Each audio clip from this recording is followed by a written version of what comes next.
Okay, so a good agent, they don't just act. They reason, they act, they observe. What does that mean? So they think, then they act, and whatever the action they took, they observe the output, and based on that, they decide whether their action is correct or not. If it is not correct, they correct themselves and then act again and observe again. So this kind of agents are most intelligent system. Okay, so far we have seen sequential pattern, a critic pattern, and also the planning agent. In the planning agent, it plans and then executes, very simple. But this kind of agentic design pattern is the most sophisticated, most complex, I would say, and most intelligent, not sophisticated, but intelligent design system, because these agents have the reasoning ability. That's where they are able to think before acting, and once they act, they observe the output and correct themselves. They are self-correction, so they do by themselves. That's what we will pay an attention to, this kind of design pattern now. So let's see. So that's what we'll talk about, the overall design, the architecture, why actually this ReAct works, and when should we use this ReAct design pattern, and again the same, the limitation and trade-offs, and we'll see the bioinformatics use case where we can go for this kind of design pattern.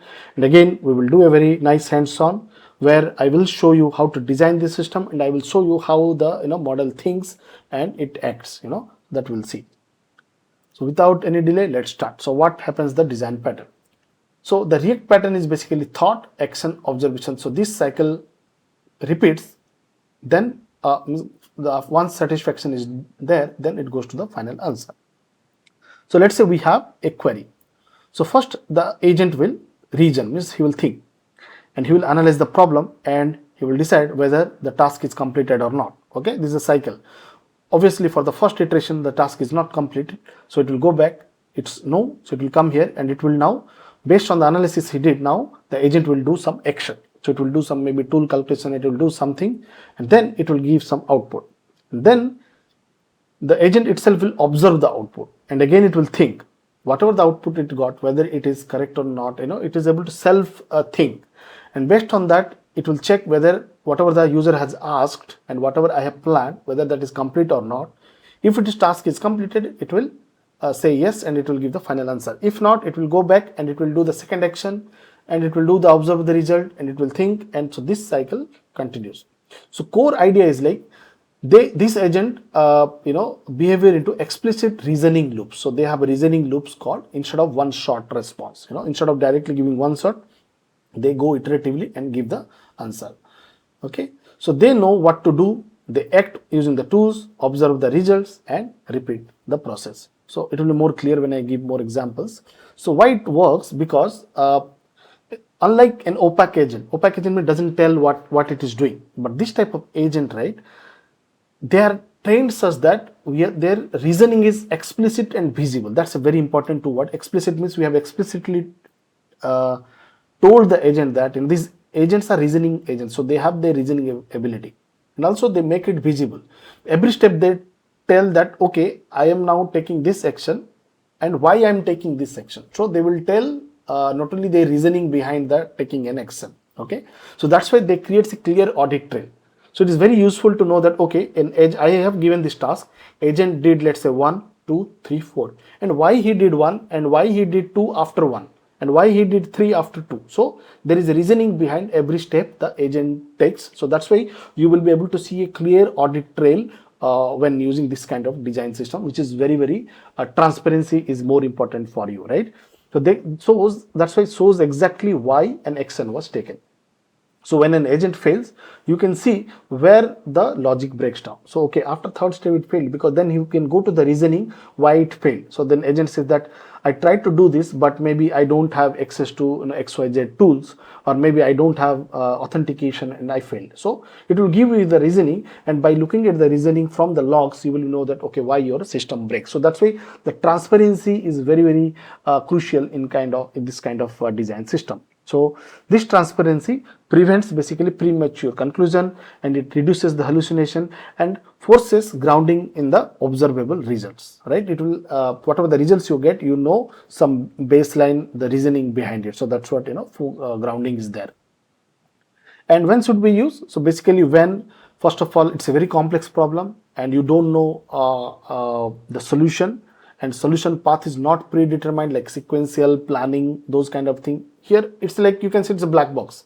You don't know how to solve this problem, and you let the agent, the system to think, and then you need to know why the agent behaved that way, right? So that's why when your task requires adaptive problem solving, based on the problem, you need some adaptation. So based on that, you will do. For example, let's take an example. I will tell you, when from the use case, I'll say like how it works. So, and each step depends on some extra information, those where we will use this ReAct framework. So some typical example: research agent doing some research, then some debugging assistant. It will, let's say, doing some debugging or testing some hypothesis. Then it has to tell, right, why and how it debugged. And again, some customer support agents handling some non-standard issues. So where you need more reasoning, thinking capability, then you should go with that. But again, the limitation is like, because of multiple reasoning thinking, right, your latency is low, means you will not get immediate response. You will take more time. So you might have seen in using chat gpt or Gemini, there is a fast mode is there and there is a thinking mode is there. That means thinking mode takes more time, because that's where agent is using their reasoning behind it. So that's why your response will be very slow, and again token would be very high, because you are not simply taking input and giving output, you are also putting the reasoning. You are also telling us as a user or the logs that, okay, an agent takes the step and why it took the step. The reasoning message also is part of the token. And yes, again, it's slower response to the sequential workflow. And the limitation is like, this is the limitation, like errors from tools can propagate, because if you get error in one step, because say, right, you are thinking you took wrong turn, then it might happen that the agent will to continuously try to fix that, and finally you will deviate from the main here. So again, it is coming back and took the right path, so this might take some time. So that's why if this kind of system is very unpredictable kind of system, right? So that's the risk you are taking it. You don't know how this agent will behave. So that's where your cost is also might go up suddenly. And next, additional is like weaker model produce weak reasoning chain. So if your model is very weak, he is cannot think. This is the same, right? If you're a very smart person, you can solve complex problem, right? Same way. So that's why if you have this kind of use cases, you should use a very complex reasoning, a model with reasoning capabilities, trained that model, a model which is trained with the reasoning type of tasks. You should use that kind of LLM model. Okay. Some example of bioinformatics use case, again, PubMed database literature. You have told that I am doing a research in deep learning. Can you help me in this? This is a deep research problem. So now the agent has to think that, okay, this is a user, so I have to go to the PubMed, get the articles and do something, read it, then come up with a plan and do some tasks. So here, this is one example. Same, variant evidence exploration across multiple sources. Hypothesis driven pathway analysis kind of thing. If you're doing some pathway but based on some hypothesis, and you see there are multiple pathways are there, right? So how this pathway, how this gene, protein, these all interact. So this is a very complex problem, and as you see, this is more like you doing some research, right? So you are also reasoning, you are doing something, you have got some output, then you are looking and again doing. So that's kind of thing, you are giving complete empowerment to the agent. Then in that case, this ReAct framework is most fit, like exploration, iterative refinement, evidence gathering, those kind of thing. It's very vague kind area where output is not clear, input is not clear. Yeah, that's all in this. So we'll now do an hands-on. Okay, are you ready? So in this case, we will try to do a ReAct design system build. So yeah, likewise, I will be using OpenAI SDK agent. If you have not used it before, so I have already have a video series where I talk how to build it. But for simplicity, I will explain how it works. Okay. So first step, we are importing all the libraries we need. So yeah, so we need basically this agent library and runner to create an agent and run it. And we need this function tool to define some empowerment or define some tools to give tools to agent. And here I will be using some reasoning model, and I have used, that's why I will be using this two more library, and I will be using local LLM because in my laptop I have installed a GPT OSS model, and so that means I will be doing the reasoning, I will be using the reasoning model, and I will not have to pay to OpenAI for, because this reasoning model are very costly, so you can alternately trade off with the local agent. So that's what I will be using model, local model. So I have loaded the libraries here. So here I can go with GPT 4.1 mini, or alternately I am using a local model. So Opel, I am using Olama, I have installed it. So there again there is a separate video I have created where how to use local free LLM model that I have talked. So you can watch that. But it's a two-step process. You define a client. This is the server where my Olama server is running, and I'm using the GPT OSS model. Okay, so I have defined my LLM model, which is the brain of the agent. So now, very simplicity, let's create two tools. Okay, it's a very basic Python function, a dummy function, and you decorate it with this function tool that will convert this function a tool. So we have two tools. Let's call the first tool like gene function lookup tool. Okay, so basically this is an tool, agent tool that will look up for a gene function. So if any gene name comes, so basically we are returning a dummy statement. Okay, then a dummy sentence. Let's say TP53 is a tumor suppressor gene involved in DNA repair. So this is a dummy function. And let's say another function search PubMed. This job is to search PubMed for the latest article. So let's say hypothetically it does something, it goes to PubMed and it returns me a result like latest article on TP53 is some dummy example role of TP53 in cancer therapy 2025. Okay, these are some dummy function I created to show you the demo. Okay, so now create a ReAct agent. So this is the beauty. So okay, so you name agent, and here the instruction is very specific. Okay, so here see that given a gene name, region, step by step about what information is needed. Okay, use available tools you have to look up for the gene function and find latest research article. So alternate between the reasoning and acting until the task is complete. Written a concise report with both function articles in 50 words or less. Actually, ideally, you don't need to give this thing if you are using a reasoning model, because the reasoning is inherently built in. But again, I am extra telling the agent that even if you have reasoning, just do the reasoning, do that. Okay, so that's what I'm telling my agent, and this is where I will be using the GPT OSS model, and I am assigned these two tools, lookup function and PubMed search capabilities to this agent. So now my agent is empowered with the model, reasoning model, and also provided two capability like looking for a gene function and searching the PubMed. Okay, so I have defined my agent. So now let's call this agent.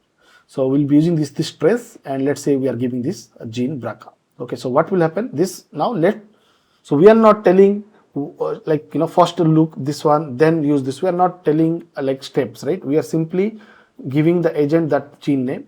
Now the agent will now have to follow thing, and it has to decide which tool to call. Now the agent will think, okay, I have the gene, let me call the gene function and let me call the PubMed to get the article. So it will reason, think, and then act, then again observe, then reason, then act. So you will see like when I show the traces say like, so let's run it. Again, this will take time because this will run in my local system, but I'll go here and let's see the traces first. We'll have to pause it. Okay, so this is the ReAct agent pipeline. I will keep on refreshing, and I will pause for a few minutes, and once it finishes I will be back.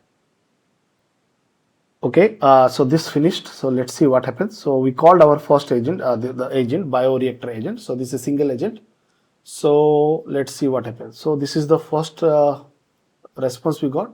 So this is the system prompt. See, so here we have seen the same statement what we have said. Given a gene name, you region, step by step, all the thing. And this was the user gave BRCA1. So now what it got, like, you see it got all the extra thing, but here the reasoning is the most important thing. See, the agent is now thinking, we need to reason and use tools. First, get the gene function, then search PubMed for latest articles, then summarize concisely less than equal to 50 words.